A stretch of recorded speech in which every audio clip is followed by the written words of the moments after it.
Hello mga ga! Welcome to my YouTube channel. Abangan nyo kung ano yan. See ya!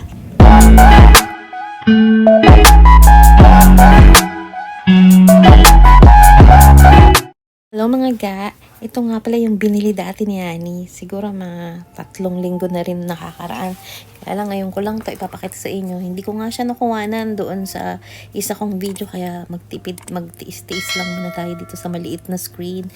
But yun na nga, ito yung Pixma E3470 ng Canon. Ito yung AirPrint. Yung pwede sa cellphone, pwede sa laptop, pwede sa iPad, pwede sa desktop. O diba? Alam nyo ba kung bakit meron ito si Honey? Kasi kailangan natin to, lalo na 'di ba mahilig tayong magpa-print. Kaysa 'di ba magpa-print tayo at gumastos, tayo na lang ang gagawa nito. Kaya yan, binili ni Annie to. Yan nga pala yung tinatawag niyang AirPrint. Ayan no, merong mga ink. So, kaya siya mas mura kasi papalitan mo yung buong cartridge kapag naubos na. Pero mas mahal yung refillable na ink lang. Pero okay na for 4,000. Arte ko pa. Hindi mo naman ito masyadong ginagamit. Gagamitin mo lang ito sa mga special documents mo na kapag natatakot ka na baka makita ng iba or magpa-xerox ka or magpa-print ka sa iba, diba hindi safe yung information mo.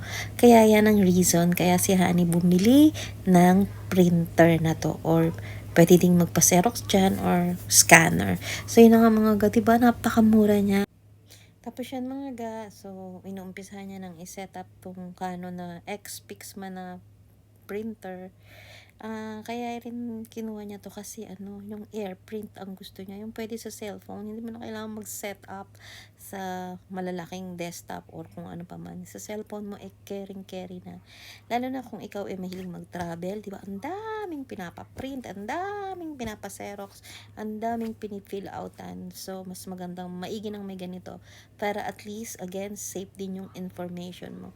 Madali lang siyang i-set up mga ga. So, pero, hintayin muna natin si Annie kung ano yung mga pinagpipindot na doon. Pero, again, mabilis lang to. Plug and play lang siya. Ayan yung sinasabi kong ink ko, mga ga. So, ayan yung papalitan mo. Mura lang naman yan sa Shopee.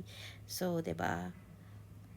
Yan. 'Di ba? Ayun yung black and white lang or black. Tapos yung isa yung colored. So, 'di ba? Tapos mura lang 4,000 lang mga god. Mahal-mahal nito 7,500. So, yan.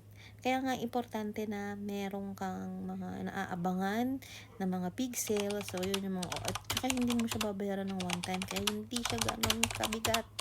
Yun lang. So, yan, no, ganyan niya sineset up. So, I'm sure kayang-kaya nyo yan. So, yan. Tapos, pagkatapos mong iset up yan, malagyan, meron silang parang i-configuration para lalagay mo yung apps sa cellphone mo. Tapos, meron parang serial number or yung number na i-connect mo sa telepono mo para mag-work. Mga ganyan. Tapos yan, i-adjust mo lang, pipiliin mo lang yung AirPrint, kung ano yung Xerox, mga ganun. So yan, pinapakita ko lang sa inyo. But I'm sure kapag kayo na magsisetup nito, kayang-kaya nyo na. Tapos yan, yung wireless, in-on niya. Tapos yan, pipindutin mo. Kasi nga magte-testing kami. So yan, and yan naman yung mga instructions. Anyway, meron namang user guide. So yan.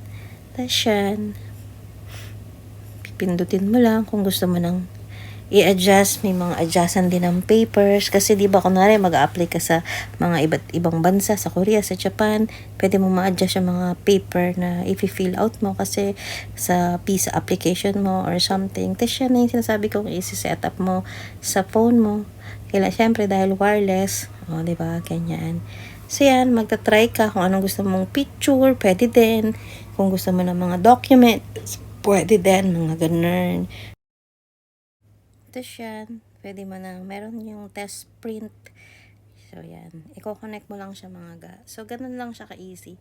So I'm sure kapag kayo din yung gagamit nito, kayang-kayo na rin yung i-set up. Pinapakita lang sa inyo kung how you do it, diba?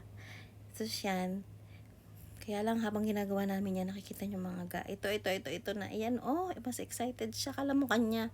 Yan yung sinasabi ko sa inyo na kung paano i-config. Madaling-madali lang. Kasi yung papel sa loob ng Canon or ng printer, meron siyang ibibigay na information na ikaw ang mag-enter dito sa telepono. So, yan mga ga, diba? Searching Yan no, yung install ko, yan, pinakita ko lang sa inyo. Open your smartphone Wi-Fi settings, mga ganyan. Tapos, connect mo siya. Something like that, mga ga. Mamaya na pagka ano. Yan mga ga, dahil na-connect niya na sa Wi-Fi, ito na ang magiging sample print. Tapos yan. Di ba ang galing? Kaya yan tinawag na AirPrint.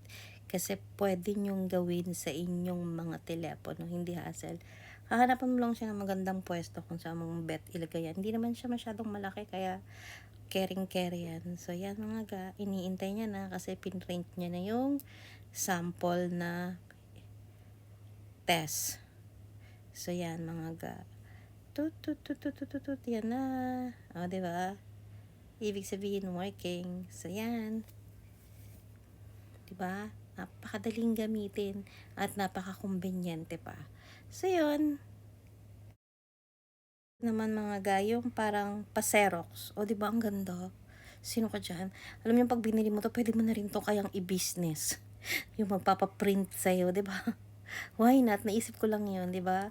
So sa murang-mura, pwede ka nang gawa ng business. So, yan mga ga, since marami tayong gagawin yung mga application natin, o, di ba, ganyan, no? Yarn. So, pinapakita ko lang kung paano i-print. Ganyan. Kung nari, gusto mong mag-apply sa states o kung saan mang plano mong pumunta na bansa, hindi mo na kailangan mag-alala kasi meron ka ng sariling printer at secure at safe pa yung iyong mga information. So, yan, right now, tinetest namin kung sa picture okay din siya.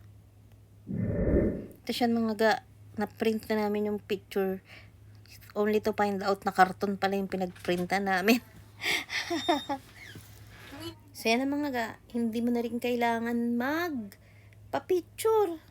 'Di ba? Bumili din kami niyan sa Shopee, yung photo paper, pwedeng sticker, pwedeng yung pampoto, 'di ba? Hindi mo na kailangan pumunta sa mall at magpa-picture. Ikaw na lang kukuha niyan. I-edit mo lang yan sa PixArt kung saan mo mang gusto na 1x1, passport size, kung ano mang size ang gusto mo. O, di ba mga ka, ang ganda. Yan ang ginamit namin nung nag-apply kami. So, sino ka dyan? Tapos, syempre, testing pa lang yan. Kaya parang manilaw-nilaw. Hindi kasi niya naayos. Ikaw na lang mag-a-adjust ng setting. Pero, tingnan nyo naman yung kanya, di ba? Puti.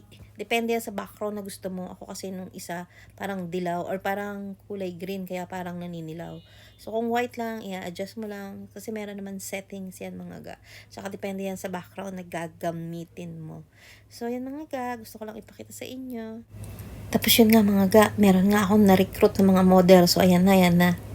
So, yung mga kasama ko sa trabaho, kinuhanan ko sila ng mga picture, mga photo size para sa kanilang mga ID na pwede nilang ilagay. Try lang, o, 'di ba? So, yan. So, yan ang aking mga model, mga paid model. Cherries, lang. So, yan mga ga, natuwa naman sila nung ibinigay ko yung mga picture nila. Tapos yan, yung ginawa ko para dyan, yung idinidikit lang sa ID. So, 'di ba? So, yun. Yan sila. So, 'di ba? Depende yan sa kulay ng background mo. Kung gusto mo ng green, kung gusto mo ng puti lang, o diba, sino ka dyan? Oops! Yan ang model number 1, si Miss Isa, na napaka-sexy. At ang model number 2, ni Zizarina Marie. Ang model number 3, si LD Marie. Puro sila may Marie talaga. At ang model number 5 ay si Rai Marie. Tapos yan ang mga sample pic na nilagay nila sa mga ID nila. So yun lang mga ga, sana natuwa kayo at nag-enjoy sa panonood. Kung meron kayong chance, bumili na rin kayo nito. Pwede din itong pang-business, 4,000 plus lang mga ga. At meron ka ng pwedeng i-business o gamitin sa sarili mong use or personal use. God bless everyone. Please do like, share, and subscribe mo.